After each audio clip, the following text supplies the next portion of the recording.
कुछ लोग रहते भारत में हैं, लेकिन गजवाए हिंद का नारा लेकर के भारत के अंदर राष्ट्र विरोधी गतिविधियों को बढ़ावा देने का कुत्सित कार्य कर रहे हैं। पर्व और त्योहारों के उत्सव और उमंग में अगर कहीं उपद्रव करने का कार्य किया तो ये उपद्रव की कीमत उनको चुकानी पड़ेगी कि आने वाली पीढ़ियां उनकी याद करेंगी कि कैसे होता है, क्या कीमत चुकानी होगी। अगर किसी को जहन्नुम में जाना हो तो गजवाए हिंद के नाम पर अराजकता पैदा करने का कुछ प्रयास करें। कुछ लोगों को शांति और विकास अच्छा नहीं लगता, लातों के भूत बातों से नहीं मानते।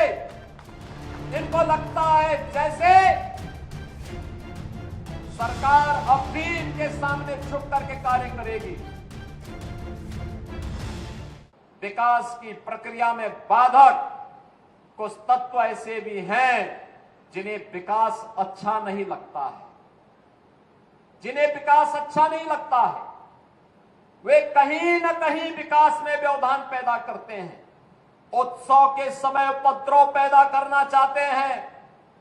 वे लोग अराजकता को अपना जन्मसिद्ध अधिकार समझते हैं और उन्हीं लोगों को चेतावनी देने की दृष्टि से आज मैं बलरामपुर में भी आया हूं। यही कहने के लिए आया हूं,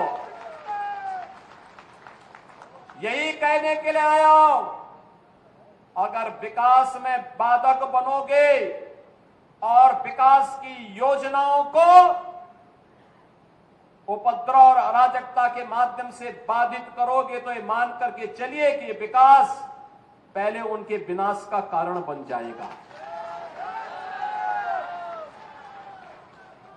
पर्व और त्योहारों के उत्सव और उमंग में अगर कहीं उपद्रव करने का कार्य किया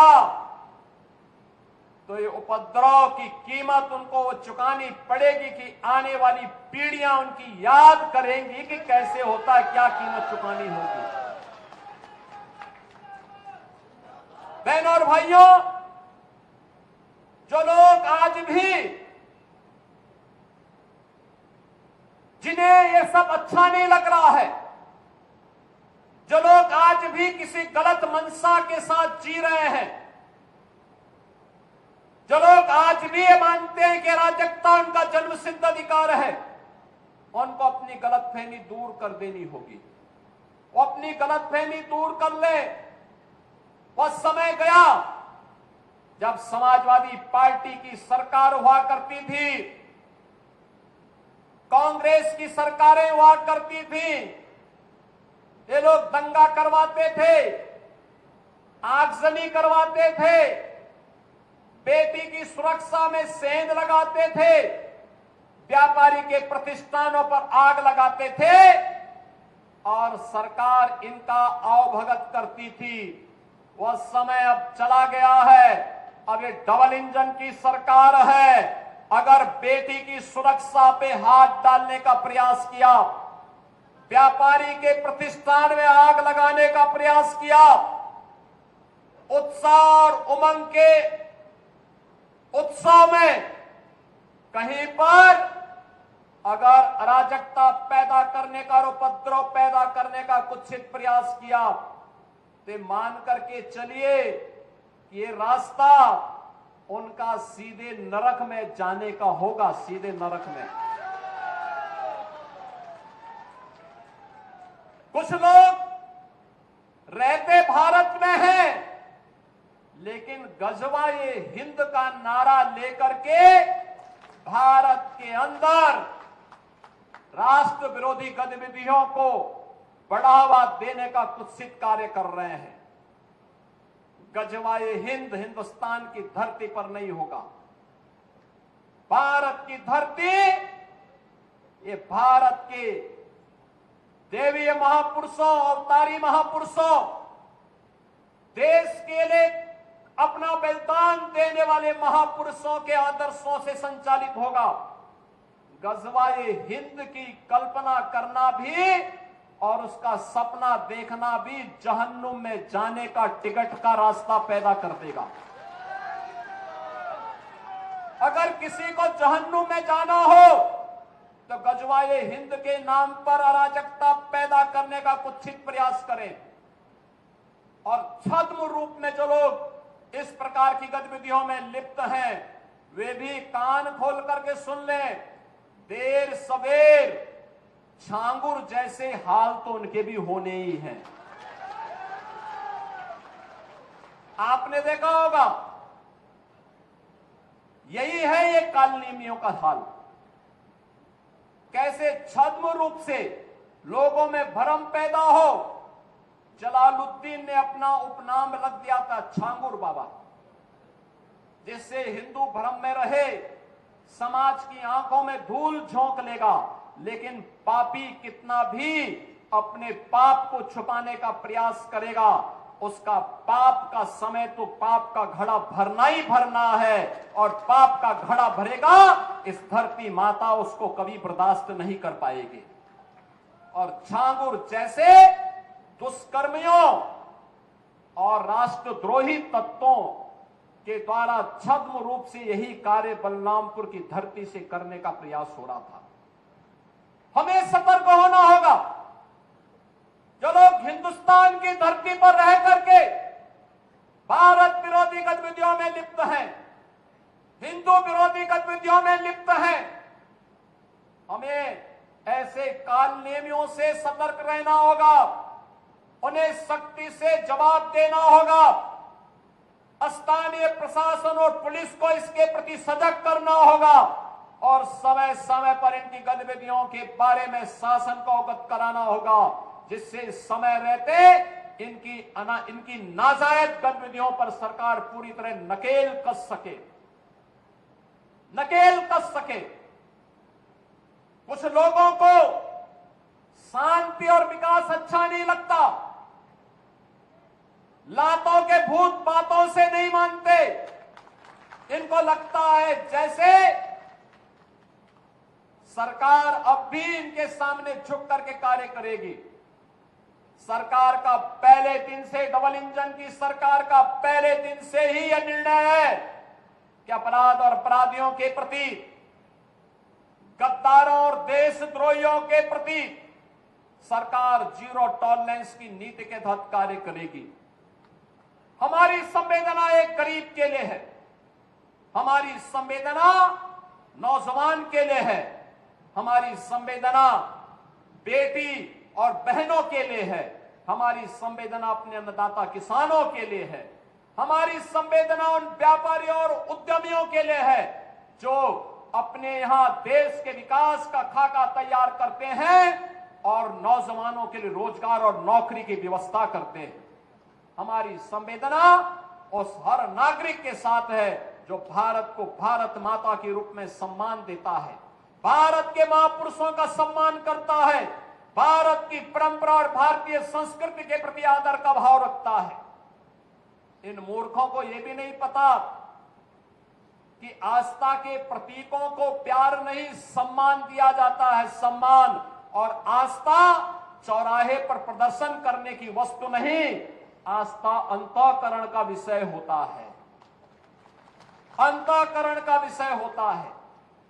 आज चौराहे चौराहे पर जाकर के कितने कमजोर और कायर हैं, छोटे छोटे बच्चों को जिनके हाथों में कलम होनी चाहिए, जिनके हाथों में नोटबुक होनी चाहिए, जिनके हाथों में विज्ञान और गणित की पुस्तकें होनी चाहिए, उनके हाथों में आई लव मोहम्मद का पोस्टर देकर के, तख्तियां देकर के समाज में अराजकता पैदा करने का कार्य कुछ लोग कर रहे हैं।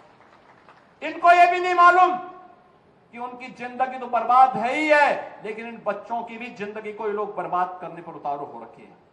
लेकिन सरकार इस प्रकार की अराजकता को कतई स्वीकार नहीं करेगी, कतई स्वीकार नहीं करेगी।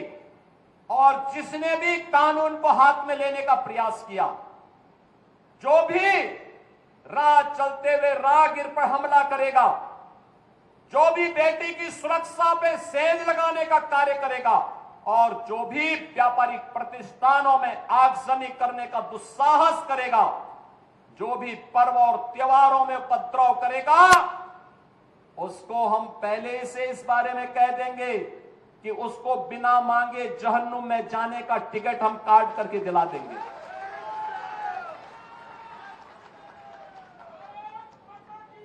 इतना पर्याप्त होगा उसके लिए। यह अराजकता स्वीकार्य नहीं।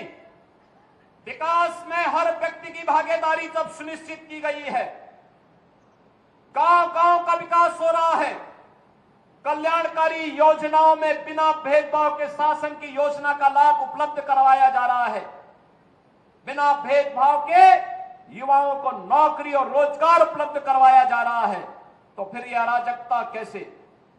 कुछ चंद लोगों को माहौल खराब करने की छूट नहीं देनी चाहिए। ये वही लोग हैं जिन्होंने उत्तर प्रदेश की भ्रष्ट सरकारों के साथ मिलकर के उत्तर प्रदेश के सामने पहचान का संकट खड़ा किया था। ये वही लोग हैं जिन्होंने उत्तर प्रदेश को बीमारू राज्य बना दिया था। ये वही लोग हैं जिन लोगों के दंगों के कारण प्रदेश में कोई निवेश नहीं आता था, कोई उद्योग नहीं लगता था, कोई विकास का कार्य नहीं हो पाता था। और आज पिछले 8.5 वर्ष के अंदर उनकी मंशा सफल नहीं हुई। अब नए नए तौर तरीके अपनाने का कार्य कर रहे हैं, लेकिन याद रखना होगा, वे जितना सोचते हैं उससे ज्यादा हमारी पहले से तैयारी रहती है। और जब भी दुस्साहस करेंगे ऐसे ही पिटोगे जैसे बरेली के अंदर पीटे गए हो। बहनों और भाइयों, मैं आज के इस अवसर पर एक बात और कहना चाहूंगा। कुछ लोग हैं जो अफवाह पैदा करके भय और दहशत का माहौल पैदा करना चाहते हैं। आप देख रहे होंगे, ड्रोन के नाम पर, चोरी के नाम पर भय और दहशत का माहौल पैदा किया जा रहा है। जिला प्रशासन ने हर जनपद में व्यवस्था की है, हर ग्राम पंचायत में ग्राम सुरक्षा समिति का गठन किया है। आप लोग भी अपने स्तर पर प्रयास करिए। पुलिस के पेट्रोलिंग तेज हुई है। जो भी ये भय और दहशत का माहौल पैदा करेगा, ड्रोन के नाम पर अनावश्यक लोगों के मन में भय और दहशत पैदा करेगा, ऐसे लोगों के खिलाफ गैंगस्टर के तहत कार्रवाई करने के आदेश पहले ही दिए जा चुके हैं। जो भी चोरी के नाम पर भय और दहशत पैदा करेगा, उन लोगों की संपत्ति को जब्त करने के लिए हम लोगों ने पहले से आदेश कर रखे हैं कि ऐसे लोगों के खिलाफ सख्ती से निपटा जाए। लेकिन आपकी भी जिम्मेदारी बनती है, एक सभ्य समाज के नागरिक होने के नाते विकास में, लोक कल्याणकारी योजनाओं में अगर आपकी सहभागिता है तो व्यापक जन जागरूकता में भी आपकी सहभागिता होनी चाहिए। और व्यापक जन जागरूकता का यह अभियान, जिस अभियान के लिए आपका आह्वान करने के लिए मैं आपके बीच आया हूं, अगर कोई आपके गांव में, आपके कस्बे में, आपके मोहल्ले में, आपके अगल बगल के क्षेत्र में भय और दहशत का माहौल पैदा कर रहा है, पहले उसको रोको, उसको समझाओ। अगर नहीं मानता है तो प्रशासन को बताओ, प्रशासन अपने आप ही उसको ठोकने का कार्य कर देगा। आपको उसमें चिंता करने की बात नहीं है। आप चुपचाप बताइए, बाकी का इलाज हम स्वयं कर लेंगे। हमें लव जिहाद और धर्मांतरण जैसी राष्ट्र विरोधी गतिविधियों के प्रति सतर्क रहना होगा। गौ तस्करी और गौ कसी करने वाले तत्वों के खिलाफ सतर्क रहना होगा। अगर कोई कहीं भूल से भी इस प्रकार की गतिविधियों में लिप्त है, उसकी सूचना ससमय आप पुलिस को और प्रशासन को उपलब्ध करवाइए। बाकी का इंतजाम हम स्वयं कर लेंगे। उनका क्या उपचार होना है, उपचार की व्यवस्था हम स्वयं कर लेंगे। बहनों और भाइयों, दूसरा है, हमारा उत्तर प्रदेश और हमारा बलरामपुर जनपद भी विकसित जनपद हो। प्रधानमंत्री जी ने देशवासियों के सामने शताब्दी संकल्प का एक विराट लक्ष्य रखा है।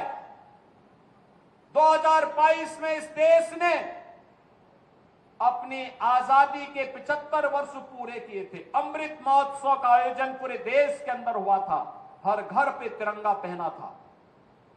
शताब्दी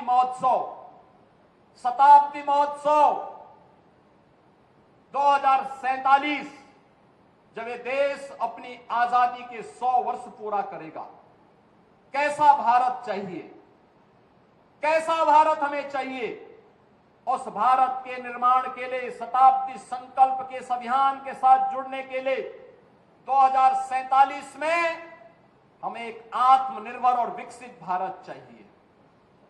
आत्मनिर्भर और विकसित भारत के लिए देश की सबसे बड़ी आबादी के राज्य उत्तर प्रदेश को आत्मनिर्भर और विकसित बनाना होगा। आत्मनिर्भर और विकसित उत्तर प्रदेश के लिए हमें बलरामपुर को भी आत्मनिर्भर और विकसित बनाना होगा।